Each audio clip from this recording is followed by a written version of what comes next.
in this kind of job or profession na I'm working at, para bang you need to look good. Kasi para bang every single day of the week, you tend to face movie people who are glamorous and beautiful and flawless, di ba? Nakaka-insecure kung mukha kang aswang na harap sa kanila. So para bang trinay ko ang maraming skin whitening creams before, and I tend to become disillusioned kasi para bang hindi ko na-achieve yung gusto kong ma-achieve. Diba? Ang tagal-tagal, nakakainis, nakaka-frustrate. So, one day, binigyan ako ng friend ko ng Uno Magic Cream. I-try ko daw. It's very effective. It's so nice, especially on your face. So, I did use it at napuna ko na in a matter of, siguro barely a week nakita ko agad na nagkaroon ng pagbabago yung skin ko. Yung consistency, naging lighter and a bit smoother. And I feel good.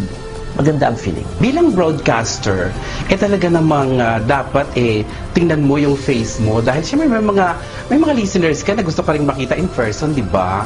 Oo nga naman, dahil ang program namin talagang star na star. Kaya dapat star rin ako. At siyempre bilang banidosa, isang bading, gusto ko naman ang mga papa, hindi ako mapapahiya sa kanila. So try ako ng try, gamit ng iba't ibang whitening cream.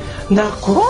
Nabigo ako. Nabigong-bigo talaga ako. Naloka ako dahil walang nangyari. Nagka-pimples pa ako, ha? Pero nung ibulong sa akin ng friendship ko, ayan, si BFF Pete Ampoloque Jr., nakasama ko din sa aking radio program, gamitin ko raw yung Uno Magic Cream, Mare. Aba, nung gamitin ko ito, naku, talaga nag-magic!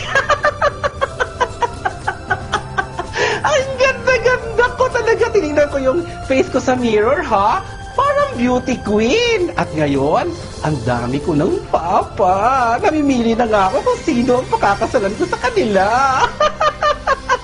Gamit na kayo ng Uno Magic Cream.